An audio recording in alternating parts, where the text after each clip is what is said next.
नमस्कार साथियों, हम पढ़ रहे थे मध्य प्रदेश का प्राकृतिक विभाजन और प्राकृतिक विभाजन के अंतर्गत हमने एक प्राकृतिक प्रदेश मालवा को पढ़ लिया है। आज हम अगले प्राकृतिक प्रदेश की चर्चा करना चाहते हैं और वो प्राकृतिक प्रदेश जो है वो है बुंदेलखंड का पठार। तो शुरुआत करते हैं बुंदेलखंड के पठार की। यहाँ मैंने कुछ पॉइंट्स लिख रखे हैं, इन्हीं पॉइंट्स के माध्यम से हम बुंदेलखंड के पठार से रूबरू होंगे और ये जानेंगे कि बुंदेलखंड प्रदेश क्या है। शुरुआत करते हैं। तो देखो, सबसे पहले हम बात करेंगे किसकी, परिचय की। तो परिचय के बारे में हम जैसा कि हम हमेशा करते हैं वही करेंगे। वो क्या कि सबसे पहले इस शब्द को जानेंगे कि इसको बुंदेलखंड प्रदेश क्यों कहा जाता है। क्लियर है? तो सबसे पहले आपको यहाँ इसके नाम को जानने के लिए आपको थोड़ा सा इसकी ऐतिहासिक दृष्टि से इसको देखना पड़ेगा। तो आज वर्तमान में जिसे बुंदेलखंड कहते हैं, इसका कारण है यहाँ पर बुंदेला राज सत्ता का होना। क्या? बुंदेला राज सत्ता का होना। यहाँ पर बुंदेला शासकों का शासन चलता था, इसीलिए इसे कहा जाता है बुंदेलखंड। लेकिन बुंदेला शासकों से पहले भी यहाँ शासन चलता था किनका? चंदेलों का। क्या चलता था? चंदेल राज सत्ता यहाँ पर थी। चंदेल राज सत्ताओं से पहले देखें तो यहाँ पर गुर्जर प्रतिहारों का शासन था। गुर्जर प्रतिहार वंश की राज सत्ता चलती थी और गुर्जर प्रतिहारों से पहले देखा जाए तो यहाँ पर गोंडों का क्या चलता था? शासन चलता था। कहने का मतलब ये कि आज हम जिसको बुंदेलखंड नाम से जानते हैं, ये बुंदेलखंड नाम इसलिए पड़ा है क्योंकि यहाँ पर बुंदेला क्या करते थे? अपना शासन करते थे, इसीलिए इसको कहा जाता है क्या? बुंदेलखंड। अब दूसरा, यहाँ पर चंदेल भी शासन करते थे। अब जो बुंदेलखंड में बुंदेल जो वंश है, इस बुंदेल वंश की स्थापना करने वाले व्यक्ति का नाम है रुद्र प्रताप सिंह। क्या नाम है? रुद्र प्रताप सिंह। अगर आपसे पूछा जाए कि किसने बुंदेला वंश की स्थापना की, तो राजा रुद्र प्रताप सिंह ने क्या की? बुंदेला राजवंश की स्थापना की। और ये स्थापना इन्होंने कब की थी? तो 1531 में। यहाँ पर चंदेल लिखा है, तो चंदेलों में अगर देखा जाए तो इनमें चंदेली वंश की जो स्थापना की थी वो किन्होंने की थी? नन्नुक ने। किसने की थी? नन्नुक ने। इनका नाम कहीं पर चंद्रवर्मा भी मिलता है। क्या मिलता है? चंद्रवर्मा। तो याद रखना है, चाहे नन्नुक हो चाहे चंद्रवर्मा हो, एक ही व्यक्ति है, एक ही व्यक्ति के दो नाम मिलते हैं। एक चंद्रवर्मा मिलता है और एक नन्नुक मिलता है। ये जो चंद्रवर्मा मिलता है, ये नाम मिलता है जनश्रुतियों में। किसमें मिलता है? जनश्रुतियों में। तो जनश्रुतियों में नन्नुक का नाम क्या मिलता है? चंद्रवर्मा मिलता है। इसी चंद्रवर्मा या नन्नुक ने बुंदेलखंड में चंदेल वंश की क्या की थी? स्थापना की थी। अब सुनो जरा, चंदेल वंश के एक शासक थे जिनका नाम था जयशक्ति जेजाक। क्या नाम था? जयशक्ति जेजाक। तो जयशक्ति जेजाक के नाम पर बुंदेलखंड को एक नाम मिलता है, जैजाक भुक्ति। क्या नाम मिलता है? जैजाक भुक्ति। यानी आज का जो बुंदेलखंड है, इसको पहले जिस नाम से जाना जाता था वो नाम है जैजाक भुक्ति। तो आपसे पूछा जाए कि बुंदेलखंड का प्राचीन नाम क्या है, तो बुंदेलखंड का प्राचीन नाम है जैजाक भुक्ति। क्या नाम है? जैजाक भुक्ति। जैजाक भुक्ति क्यों कहा जाता है? क्योंकि यहाँ पर चंदेल वंश के जो शासक थे जयशक्ति जेजाक, उन्हीं के नाम पर इस पठार का नाम पड़ा क्या? जैजाक भुक्ति। क्लियर? अब सुनो, यहाँ पर जो बुंदेला है, बुंदेलों से पहले कौन है? यहाँ पर चंदेल। बुंदेलों से पहले कौन है? चंदेल। तो चंदेलों ने जो अपनी राजधानी बनाई थी, वो राजधानी बनाई थी किसको? खजुराहो को। किसको बनाया था? खजुराहो को इन्होंने अपनी राजधानी बनाई थी। और खजुराहो के बाद इन्होंने महोबा को क्या बनाया? अपनी राजधानी बनाया। मतलब अगर ये पूछा जाए कि चंदेलों की प्रारंभिक राजधानी कौन सी थी, तो प्रारंभिक राजधानी थी खजुराहो। और उसके बाद इन्होंने क्या किया था? तो इन्होंने फिर महोबा को राजधानी बनाया। चंदेलों ने खजुराहो में कई मंदिरों का निर्माण करवाया, जिनकी चर्चा हम इसी पठार के अंतर्गत करने वाले हैं और आगे अगली वीडियो में करेंगे इसी पठार के अंतर्गत। तो खजुराहो में मंदिरों का निर्माण करवाने के बाद इन्होंने अपनी राजधानी स्थानांतरित कर ली थी। कहां पर? महोबा में। लेकिन पूछा जाए कि चंदेलों की जो प्रारंभिक राजधानी थी, वो प्रारंभिक राजधानी कौन सी थी? खजुराहो। और वही बात अगर बुंदेलाओं की पूछा जाए कि बुंदेलाओं ने अपनी राजधानी किसको बनाया था, तो इन्होंने अपनी राजधानी बनाया था किसको? ओरछा को। किसको बनाया था? ओरछा को। और ओरछा का जो प्राचीन नाम है वो गंगापुरी है। ओरछा को प्राचीन समय में गंगापुरी के नाम से क्या होता जाना जाता था। ठीक है? और जो प्राचीन समय की गंगापुरी है वो आज की ओरछा है। और इस ओरछा को राजधानी बनाया था किसने? बुंदेला शासकों ने। और यहाँ पर बुंदेला साम्राज्य की स्थापना की थी किसने? रुद्र प्रताप ने। क्लियर? तो ये आपको बात याद रखना है। तो ये इसका क्या है? यहाँ पर राजवंश के बारे में हमने जाना, बुंदेलखंड के नाम के बारे में, कि आज इसको बुंदेलखंड कहते हैं, पहले इसको जेजाक भुक्ति कहते थे। अब आपसे पूछा जाए कि जेजाक भुक्ति वाला प्रदेश कौन सा है, तो आपको बताना है कि जेजाक भुक्ति वाला प्रदेश या जेजाक भुक्ति प्रदेश क्या है, खजुराहो। हालांकि खजुराहो का पुराना नाम खजूरवाह है। जब अपन इसको पढ़ेंगे आगे, जब हम इसके जिलों को देखेंगे, जिले के अंदर हम पर्यटन देखेंगे, जिले के अंदर जब हम ऐतिहासिकता देखेंगे, तब हम खजुराहो की विस्तार से चर्चा करेंगे। अभी बस इतना कि जो जेजाक राजा हैं, इनकी प्रारंभिक राजधानी क्या थी, खजुराहो थी। इस आधार पर खजुराहो को जेजाक भी कहा जा सकता है। ठीक है, तो ये बात आपको याद रखना है। ठीक, अब आगे चलते हैं। इस प्रदेश की जो हमें जानकारी मिलती है, वो जानकारी हमें महाभारत में भी मिलती है। किसमें मिलती है, महाभारत में। महाभारत में इसकी जो जानकारी मिलती है वो चेदी के नाम से मिलती है। किसके नाम से, चेदी के नाम से। चेदी की जो जानकारी मिलती है ये हमें महाजनपद काल में मिलती है। जब हम भारत की महाजनपदों को पढ़ते हैं तो उनमें से एक जनपद है चेदी जनपद, और इस चेदी जनपद की जो राजधानी है वो राजधानी है शुक्तिमती। वो राजधानी क्या है, शुक्तिमती। तो जो शुक्तिमती राजधानी है किसकी, चेदी की, तो ये चेदी क्या है, ये महाजनपद है। और इस चेदी का यानी इस महाजनपद के शासक के रूप में जिसको बताया गया है वो बताया गया है शिशुपाल को। वो किसको बताया गया है, शिशुपाल को। शिशुपाल के बारे में बताया गया है कि इस चेदी जनपद के राजा कौन थे, शिशुपाल थे। ये वही शिशुपाल है जिसको आपने महाभारत में देखा होगा, भगवान कृष्ण ने जिसका सुदर्शन चक्र से वध कर दिया था, ये वही शिशुपाल है। ये क्या था, इस चेदी यहाँ पर चेदी जनपद का राजा बताया गया है। और ये बात है कब की, महाभारत काल की। इसका मतलब आप ये इस बुंदेलखंड प्रदेश की ऐतिहासिकता से आप परिचित हो गए होंगे कि बुंदेलखंड कितना प्राकृतिक, कितना प्राचीन क्या है, भूखंड है।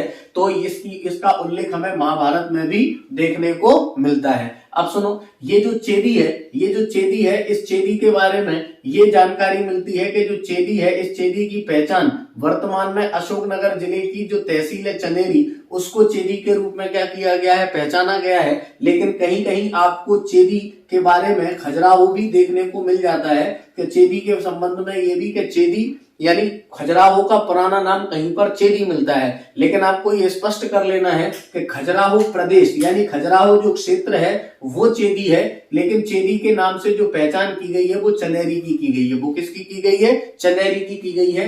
तो आपको ये बातें क्लियर कर लेना है। तो ये हमने इसका ऐतिहासिक परिचय देखा। ये हमने क्या देखा, इसका ऐतिहासिक परिचय देखा। अब हम और आगे चलते हैं। और आगे क्या है, इसके बाद ये होता है कि जब भारत आजाद हो जाता है, जब भारत स्वतंत्र हो जाता है, तो इस पूरे के पूरे बुंदेलखंड को मध्य प्रदेश के भाग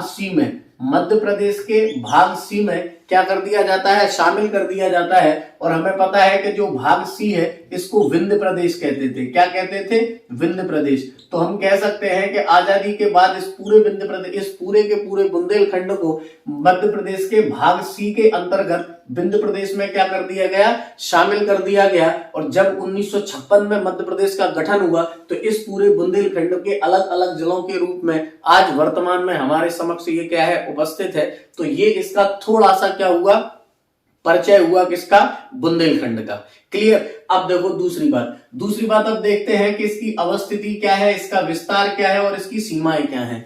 क्लियर। तो अब देखो सबसे पहले हम बात करते हैं अवस्थिति की। सबसे पहले हम बात करते हैं किसकी, अवस्थिति की। तो समझो जरा, ये पूरा का पूरा जो बुंदेलखंड है ये मध्यवर्ती उच्च भूमि का अंग है। मध्य उच्च भूमि, ये वही उच्च भूमि है जिसके बारे में हमने पिछली वीडियोस में देखा है कि जो मध्य प्रदेश को 3 बड़े या कहें कि 3 बृहद भौगोलिक भूखंडों में बांटा गया है। उन 3 बृहद भौगोलिक भूखंडों में से जो सबसे बड़ा भौगोलिक भूखंड है मध्य उच्च भूमि, उसी का अंग है बुंदेलखंड का पठार। क्यों कह रहा हूं मैं ऐसा इसलिए कह रहा हूं कि मध्य उच्च भूमि को 5 उप प्राकृतिक प्रदेशों में विभाजित किया गया है। उन्हीं मध्य उच्च भूमि के 5 प्राकृतिक उप प्रदेशों में से एक प्रदेश है क्या, बुंदेलखंड। कहने का मतलब मेरा यह है कि बुंदेलखंड मध्य प्रदेश का प्राकृतिक भूभाग तो है ही, लेकिन ये मध्य उच्च भूमि का भी क्या है, अंग है। ये बात भी आपको याद रखना है। इसका मतलब ये हुआ कि हम मध्य उच्च भूमि के हिसाब से भी इसकी अवस्थिति को देखेंगे और मध्य प्रदेश के हिसाब से भी इसकी अवस्थिति को देखेंगे। क्लियर। अब देखो जरा, अब इस मध्य उच्च भूमि की आकृति कैसी है, तो मध्य उच्च भूमि की आकृति आकृति है त्रिभुजाकार। मध्य उच्च भूमि की आकृति कैसी है? त्रिभुजाकार। हमने मालवा के बारे में ये देखा था कि मालवा की स्थिति मध्य उच्च भूमि के दक्षिण पश्चिम में है। इसका मतलब हमने यहाँ कहीं मालवा बनाया था। इधर देखेंगे तो ये यहाँ पर क्या है? मध्य उच्च भूमि के हिसाब से अगर अवस्थिति को देखें तो इधर मध्य भारत का पठार है, ये है बुंदेलखंड का पठार, ये है बुंदेलखंड का पठार। इसका मतलब उत्तर पूर्व में। इसका मतलब अगर मध्य उच्च भूमि की बात की जाए तो मध्य उच्च भूमि के उत्तर पूर्व में है क्या? बुंदेलखंड का पठार। मध्य उच्च भूमि के उत्तर पूर्व में है बुंदेलखंड का पठार। लेकिन हम ये अवस्थिति किसके हिसाब से देख रहे हैं? मध्य उच्च भूमि के हिसाब से, मध्य प्रदेश के हिसाब से नहीं। अब जब मध्य प्रदेश की चर्चा करेंगे तो मध्य प्रदेश में अगर देखा जाए तो मध्य प्रदेश के ये उत्तर है और ये मध्य है। तो जब मध्य प्रदेश के सापेक्ष पूछा जाए कि बुंदेलखंड का पठार मध्य प्रदेश में कहां पर स्थित है, तो मध्य प्रदेश में बुंदेलखंड का पठार स्थित है। मध्य प्रदेश में कहां पर स्थित है? उत्तर मध्य में। यानी मध्य प्रदेश में इसकी अवस्थिति पूछी जाए तो मध्य प्रदेश में है उत्तर मध्य में, और अगर मध्य उच्च भूमि में पूछा जाए तो ये है किसमें? उत्तर पूर्व में। क्लियर? अब अगली बात देखो, अब अगर हम ये देखें कि इसका विस्तार कहां तक है, ये तो हो गई इसकी अवस्थिति। अब ये देखें कि इसका विस्तार कहां तक है, तो देखो विस्तार की बात करें तो ये मध्य प्रदेश में भी है और ये देखो ऊपर क्या है? यूपी। यानी बुंदेलखंड के पठार का विस्तार न केवल मध्य प्रदेश बल्कि उत्तर प्रदेश में भी है। कहां पर है? उत्तर प्रदेश में। अब ऐसे कौन कौन से जिले हैं मध्य प्रदेश के और कौन कौन से जिले हैं उत्तर प्रदेश के जो बुंदेलखंड के पठार के अंतर्गत आते हैं? तो सबसे पहले हम मध्य प्रदेश की चर्चा करते हैं। तो देखो यहां पर लिखा है लाहार, और ये लाहार है भिंड की तहसील। तो भिंड की लाहार तहसील बुंदेलखंड के अंतर्गत आती है। इधर है दतिया, दतिया का अधिकांश भाग बुंदेलखंड के अंतर्गत आता है। इधर है अशोकनगर, इधर क्या है? अशोकनगर। तो अशोकनगर की चनेरी तहसील काय के अंतर्गत आती है? बुंदेलखंड के अंतर्गत आती है। ये है सागर, सागर बुंदेलखंड में भी आता है, सागर नीचे मालवा में भी आता है, और सागर इधर रीवा पन्ना के पठार में भी आता है। यानी सागर का कुछ हिस्सा यानी उत्तरी हिस्सा बुंदेलखंड के अंतर्गत आता है। तो कहे जाने का मतलब ये कि भिंड का आंशिक हिस्सा, दतिया का अधिकांश हिस्सा, सागर का आंशिक हिस्सा, और पूर्ण रूप से निवाड़ी, और पूर्ण रूप से क्या? टीकमगढ़, और पूर्ण रूप से छतरपुर। ये मध्य प्रदेश के वो जिले हैं जो पूर्णतः, अंशतः और अधिकांशतः किसमें आते हैं? बुंदेलखंड में आते हैं। मैं फिर से दोहरा देता हूं, पूर्णतः आने वाले 3 जिले हैं जिनमें निवाड़ी आता है, जिनमें टीकमगढ़ आता है, जिनमें छतरपुर आता है। अधिकांश आने वाले जो जिले हैं वो दतिया है, ठीक है। और इसके अंतर्गत अगर देखा जाए तो भिंड जिले का अंशतः हिस्सा लाहार तहसील इसके अंतर्गत आती है, किसके? बुंदेलखंड के अंतर्गत। और जब शिवपुरी जिले की बात की जाए तो शिवपुरी जिले की खनियादाना तहसील, शिवपुरी जिले की पिछोर तहसील, शिवपुरी जिले की करेरा तहसील आती है किसके अंतर्गत? बुंदेलखंड के पठार के अंतर्गत। ये मध्य प्रदेश के वो जिले हैं जो पूर्णतः, अंशतः और अधिकांशतः काय के अंतर्गत आते हैं? बुंदेलखंड के पठार के अंतर्गत आते हैं। अब हम देखते हैं किसमें? यूपी में, कि यूपी के कौन कौन से जिले हैं जो बुंदेलखंड के पठार के अंतर्गत आते हैं। तो देखो इधर ललितपुर है, ये बुंदेलखंड में आता है। ये जालौन बुंदेलखंड में आता है। झांसी बुंदेलखंड में आता है। हमीरपुर बुंदेलखंड में आता है। महोबा बुंदेलखंड में आता है। बांदा बुंदेलखंड में आता है। और कुछ हिस्सा चित्रकूट का किसके अंतर्गत आता है? बुंदेलखंड के अंतर्गत आता है। कहने का मतलब ये कि आप इस दृष्टि से ये देख पा रहे होंगे कि बुंदेलखंड के पठार का अधिकांश जो विस्तार है वो यूपी में है। बुंदेलखंड का अधिकतर विस्तार किसमें है? उत्तर प्रदेश में है। और कुछ विस्तार कहां है? मध्य प्रदेश में है। तो कहने का मतलब बुंदेलखंड का पठार का विस्तार जो है वो न केवल मध्य प्रदेश में है बल्कि उत्तर प्रदेश में भी है। जो मैंने जिले बताए हैं ये सारे के सारे मध्य प्रदेश और उत्तर प्रदेश के जिले बुंदेलखंड भूभाग के अंतर्गत गिने जाते हैं। क्लियर? अब अगली बात, अगला हम ये देखा हमने कि इसका ये विस्तार है। अब ये देखते हैं कि इस पूरे के पूरे भौगोलिक भूखंड के अंतर्गत कितना क्षेत्रफल मध्य प्रदेश का आता है।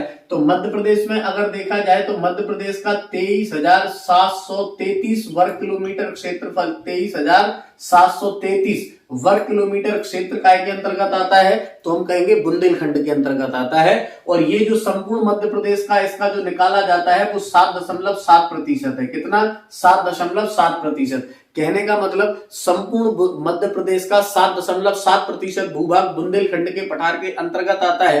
इस दृष्टि से बुंदेलखंड का जो पठार है वो बुंदेलखंड का पठार मध्य प्रदेश का दूसरा सबसे छोटा, यानी मध्य प्रदेश की किताबों में मध्य प्रदेश के हिसाब से बुंदेलखंड मध्य प्रदेश का दूसरा सबसे छोटा भौगोलिक भूखंड है, क्योंकि बघेलखंड को 7% बताया जाता है। लेकिन यहाँ पर एक बात जो आपको शॉक कर सकती है वो ये है कि बुंदेलखंड मध्य प्रदेश का दूसरा सबसे छोटा नहीं है बल्कि सबसे छोटा भूभाग है, क्योंकि जो बघेलखंड का पठार है उस बघेलखंड के पठार का जो कुल भौगोलिक भूखंड का जो क्षेत्रफल है वो 25 से लेकर 26,000 वर्ग किलोमीटर है। इस दृष्टि से बुंदेलखंड को मध्य प्रदेश का सबसे छोटा भूभाग होना चाहिए, लेकिन मैंने जो शब्द प्रयोग में लिया है वो मैंने लिया है दूसरा सबसे छोटा। इसका सीधा सा मतलब ये है कि वास्तव में अगर क्षेत्रफल के आधार पर देखा जाए तो बघेलखंड छोटा नहीं है, बुंदेलखंड छोटा है, लेकिन मध्य प्रदेश की किताबें, मध्य प्रदेश की परीक्षाएं यही मानती हैं कि बघेलखंड सबसे छोटा है। लेकिन ये आपको जानकारी के लिए ये जान लेना भी जरूरी है कि केवल इसका क्षेत्रफल जो है वो 23,733 वर्ग किलोमीटर है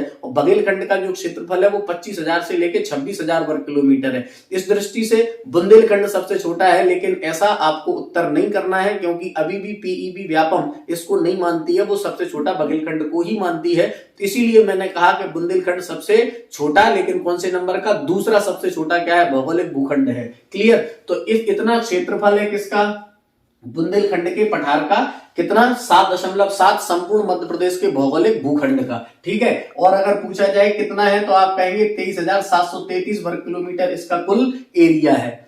ठीक है। तो ये इसका क्या है? क्षेत्रफल है किसका? बुंदेलखंड का। अब हम अगली बात करते हैं किसकी? तो अगली बात करते हैं किसकी? सीमाओं की। इसकी सीमाएं किस किस से निर्धारित होती हैं। तो देखो, सीमाओं के बारे में सबसे पहले हम नदियों की दृष्टि से अगर देखें इसकी सीमाएं, तो देखो यहां पर एक नदी प्रवाहित होती है और इस नदी का नाम है केन नदी। क्या नाम है? केन नदी। यहां पर एक नदी प्रवाहित होती है और इस नदी का नाम है बेतवा नदी। क्या नाम है? बेतवा नदी। यहां से एक नदी प्रवाहित होती है और इस नदी का नाम है चंबल नदी। और यहां से एक नदी प्रवाहित होती है, उस नदी का नाम है यमुना नदी। और यहां से एक नदी प्रवाहित होती है, इस नदी का नाम है नर्मदा नदी। मैंने इतनी नदियां बनाई हैं। मतलब मैं आपको पहले नदियों के आधार पर ये निर्धारित करके बताने की कोशिश कर रहा हूं कि इसकी सीमाएं कौन कौन सी नदी से किस तरफ की सीमाएं निर्धारित होती हैं। तो देखो, ये वाली जो नदी है इस नदी का नाम है यमुना। इस नदी का नाम क्या है? यमुना नदी। ये वाली जो नदी है इस नदी का नाम है नर्मदा नदी। ये जो नदी है इस नदी का नाम है चंबल नदी। और ये जो नदी है इस नदी का नाम है बेतवा। और ये इस नदी का नाम है केन। इस नदी का नाम क्या है? केन। अब डायरेक्शन आपको पता है, इसको उत्तरी सीमा, इसको दक्षिणी सीमा, इसको पूर्वी सीमा और इसको पश्चिमी सीमा कहते हैं। इसका सीधा सा मतलब है, अगर आपसे ये पूछा जाए कि बुंदेलखंड की उत्तरी सीमा का निर्धारण कौन सी नदी के द्वारा होता है, तो यमुना नदी के द्वारा इसकी उत्तरी सीमा का निर्धारण होता है। अगर पूछा जाए कि दक्षिणी सीमा का निर्धारण कैसे होता है, तो नर्मदा नदी से इसकी दक्षिणी सीमा का निर्धारण होता है। अगर पूछा जाए कि पूर्वी सीमा का निर्धारण कैसे होता है, तो केन नदी इसकी पूर्वी सीमा का क्या करती है? निर्धारण करती है। अगली बात सुनो, यहां पर देखो दो नदियां हैं, एक बेतवा नदी है और एक चंबल नदी है। तो यहां पर आपको थोड़ा एक बात ध्यान से सुन लेना है कि हमने यहाँ पर जो चेदी महाजनपद की बात की है, इस चेदी महाजनपद की सीमाओं को महाजनपद काल में जो बताया गया है वो ये बताया गया है कि जो चंबल नदी के पूरब और केन नदी के पश्चिम, नर्मदा नदी के उत्तर और यमुना नदी के दक्षिण वाला जो भूभाग है, इस पूरे भूभाग को बुंदेलखंड कहा जाता है। ये बताया गया है चेदी नदी की चेदी महाजनपद की सीमाओं के बारे में। तो इसका मतलब, और हमने चेदी को क्या पढ़ा? हमने कहा कि चेदी की पहचान चंदेरी के रूप में की गई है। और दूसरी बात, खजुराहो को भी चंदेरी, खजुराहो का जो क्षेत्र है इसको भी चेदी कहा जाता है। क्यों कहा जाता है? क्योंकि खजुराहो इनकी क्या रही है? राजधानी रही है किनकी? चंदेलों की। इसीलिए खजुराहो को भी चेदी मान लेते हैं। ठीक है। तो ये पूरा का पूरा भूखंड है जो निर्धारित होता है नदियों के द्वारा, जिसको कहते हैं क्या? बुंदेलखंड। तो आप कहोगे कि पूर्वी अगर केन बना रही है, उत्तर यमुना बना रही है, दक्षिणी नर्मदा बना रही है, तो पश्चिमी कौन बना रही है? तो आपको ऑप्शन के हिसाब से देख लेना है कि चंबल दिया है या बेतवा दिया है। हालांकि बेतवा केवल यहीं तक खत्म हो जाती है, लेकिन बुंदेलखंड यहां तक जाता है, इसीलिए चंबल नदी ज्यादा सही रहेगा पश्चिमी सीमा का निर्धारण करने के लिए। किसकी? बुंदेलखंड की। तो पूछा जाए कि बुंदेलखंड की पश्चिमी सीमा, आप ऑप्शन देख लीजिएगा, क्योंकि कभी कभी ऐसा होता है कि जो एग्जैक्ट क्या नाम से उत्तर हो सकता है वो शायद ऑप्शन में ना हो, तो हम समझ के उत्तर को कर सकते हैं। तो आप बेतवा लगा सकते हैं चंबल, लेकिन ज्यादातर जो है वो कौन सी नदी है, चंबल, क्योंकि इसका उल्लेख हमें महाजनपद काल में मिलता है। महाजनपद काल में चंबल चेदी जनपद की क्या की गई है, सीमा का निर्धारण इसी प्रकार बताया गया है। क्लियर। तो ये हुई नदियों के आधार पर बुंदेलखंड की सीमाओं का निर्धारण। अब देखो, अगर घाटी के आधार पर पूछे तो नर्मदा नदी घाटी कर रही है, ऊपर गंगा यमुना का मैदान इसका क्या कर रहा है, निर्धारण कर रहा है। अगर पर्वत श्रेणी के आधार पर पूछे तो दक्षिणी सीमा का निर्धारण यहाँ पर विंध्यन पर्वत श्रेणी है, हमें पता है कि यहाँ पर विंध्यन पर्वत श्रेणी है। तो जब पर्वत श्रेणी के हिसाब से पूछे तो बुंदेलखंड की पठार की दक्षिणी सीमा का निर्धारण फिर कौन करेगा, विंध्याचल पर्वत श्रेणी करेगी। ठीक है, ये बात आपको याद रखना है। और अगर पूर्वी सीमा के निर्धारण की बात की जाए तो भांडेर पर्वत क्या करेगा, इसकी पूर्वी सीमा का निर्धारण करेगा।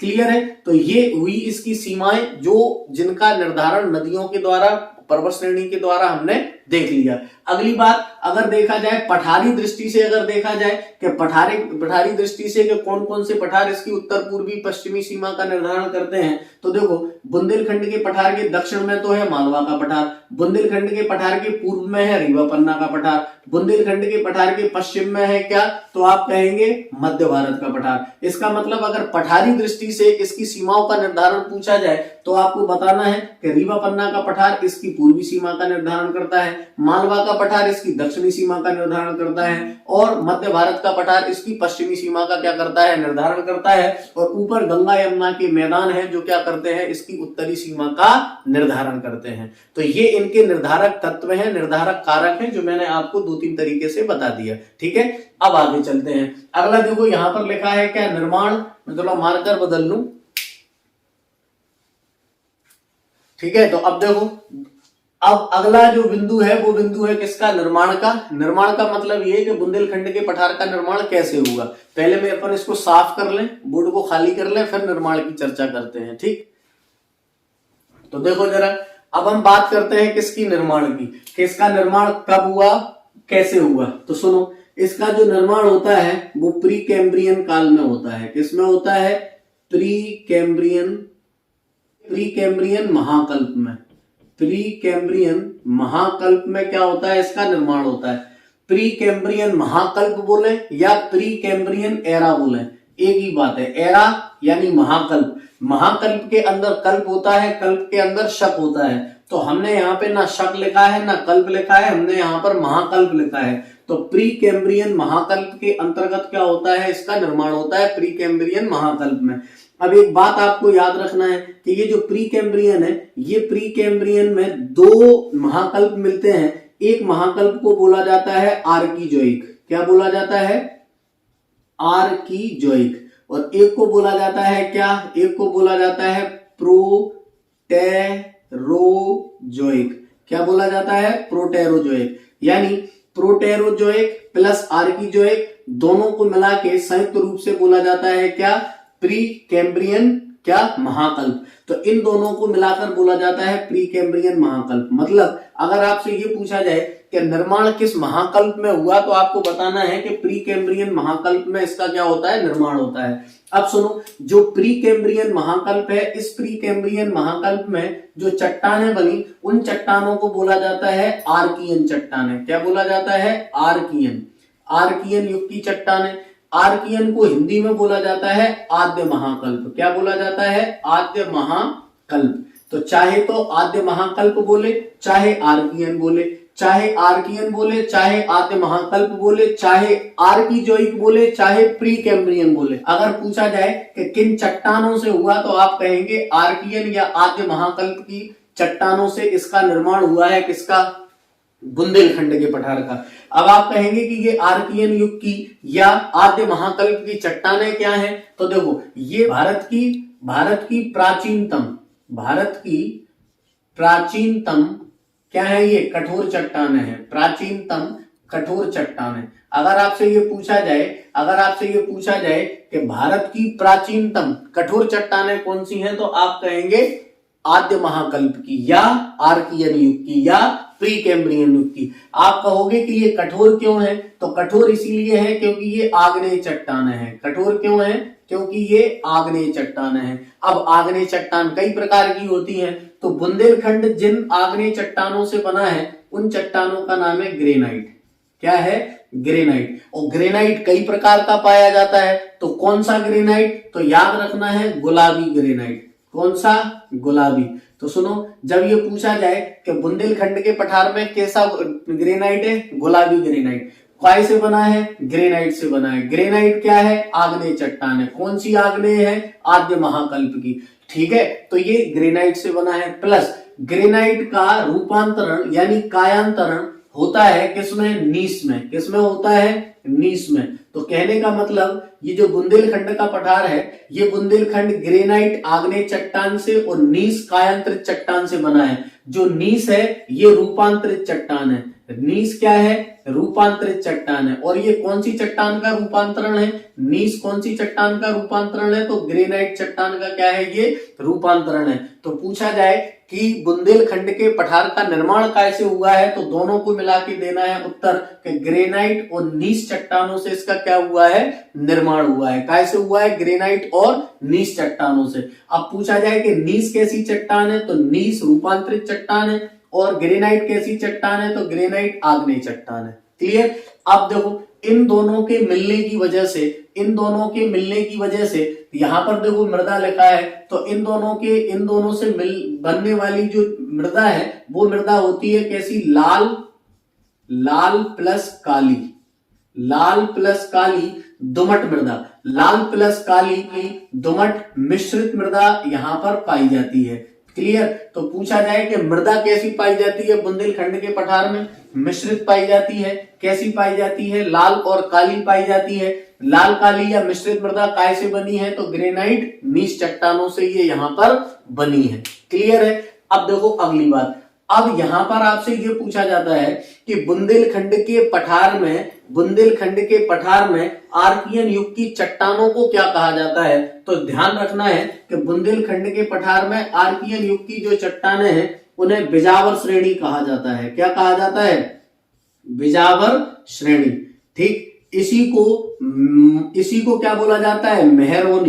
मेहरोनी शिष्ट बोला जाता है। इसी को तो बोला जाता है बिजावर, और इसी को बोला जाता है क्या? मेहरोनी शिष्ट बोला जाता है। और इसी को विंध्यन, इसी को क्या बोला जाता है? विंध्यन शैल समूह बोला जाता है। इसी को क्या बोला जाता है? विंध्यन शैल समूह बोला जाता है। तो पूछा जाए, तो आपसे अगर ये पूछा जाए कि बुंदेलखंड के पठार में आद्य महाकल्प की चट्टानों को क्या कहा जाता है? बिजावर श्रेणी कहा जाता है, या फिर इसको मेहरोनी शिष्ट भी कहते हैं, इसी को विंध्यन शैल समूह भी कहते हैं, और इसी को बुंदेलखंड ग्रेनाइट समूह भी कहते हैं। ये आपको याद रखना है। ये किसके नाम है? तो ये आद्य महाकल्प की आर्कियन युग की चट्टानों के नाम है।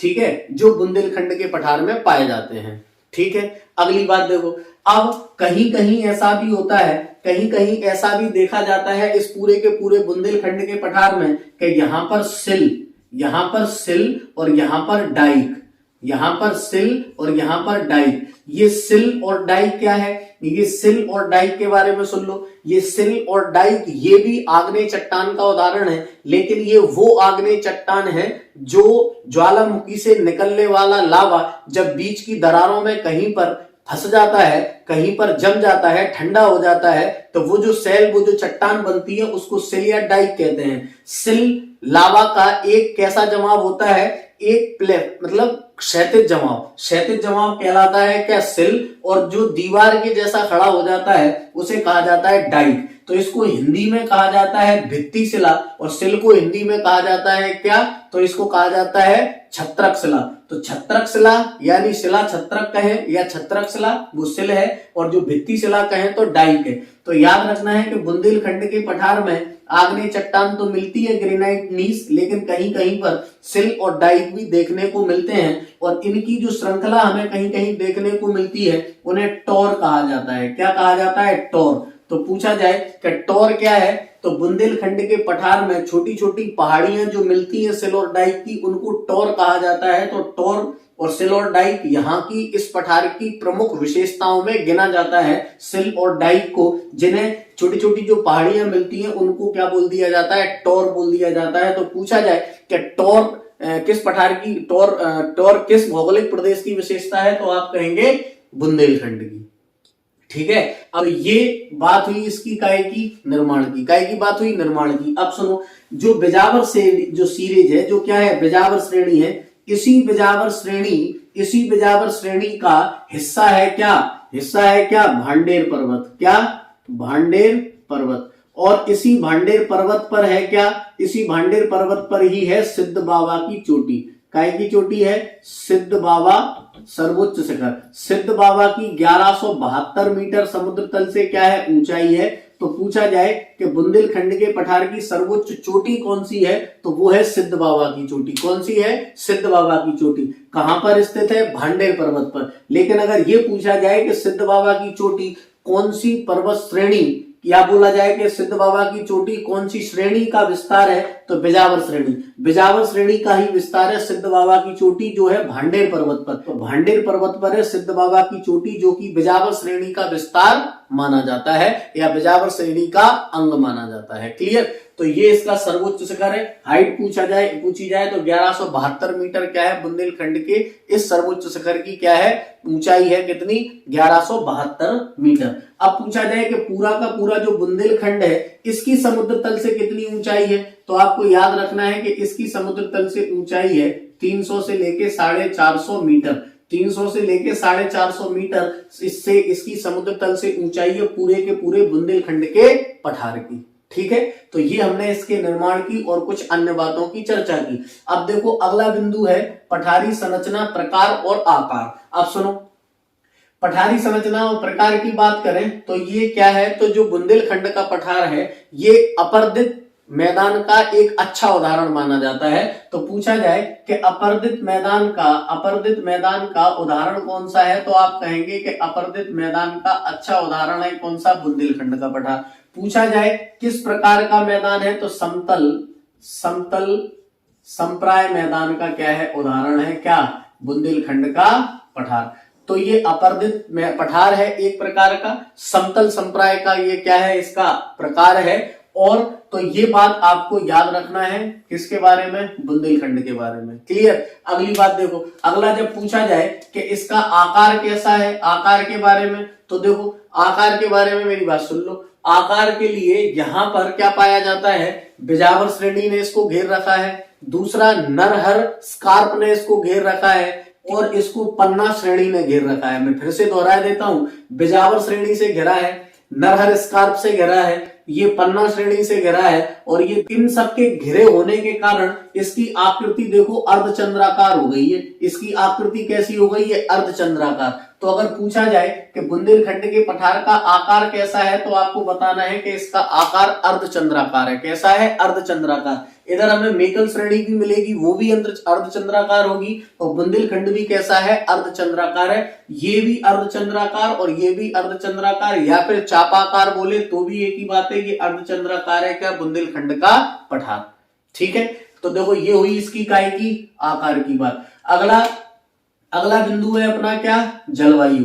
जब ये पूछा जाए कि जलवायु कैसी है, तो जलवायु के लिए आपको याद रखना है कि बुंदेलखंड की जो जलवायु है वो जलवायु कैसी जलवायु है, महाद्वीपीय जलवायु। कैसी जलवायु है, महाद्वीपीय जलवायु। तो महाद्वीपीय जलवायु का मतलब है कि यहाँ पर गर्मियों में अधिक गर्मी पड़ती है और सर्दियों में अधिक सर्दी पड़ती है। तो बुंदेलखंड की जलवायु कैसी जलवायु है, तो हम कहेंगे कि बुंदेलखंड की जलवायु महाद्वीपीय जलवायु है। यहाँ पर जो वर्षा होती है वो 75 से लेके 100 सेंटीमीटर के बीच बुंदेलखंड में क्या होती है, वर्षा होती है। कहां पर, बुंदेलखंड में। और आपसे पूछा जाए कि यहाँ की प्रमुख नदियां कौन कौन सी हैं, तो केन यहाँ की प्रमुख नदी है, बेतवा यहाँ की प्रमुख नदी है, धसान यहाँ की प्रमुख नदी है। और केन की जो छोटी पूरी सहायक नदियां हैं, वो सहायक नदियां जैसे सोनार नदी इसकी सहायक नदी है, तो वो भी यहाँ की प्रमुख नदी है। तो ये यहाँ की प्रमुख नदियां हैं कहाँ की, बुंदेलखंड के पठार की, बुंदेलखंड के पठार की। तो ये हुई यहाँ की क्या, प्रमुख नदियों के बारे में जानकारी। कहने का मतलब आज हमने बुंदेलखंड के परिचय को देख लिया है कि बुंदेलखंड का परिचय क्या है। अब हम एक एक करके ये देखेंगे कि कौन से जिले में कौन सी ऐसी ऐतिहासिक इमारतें हैं,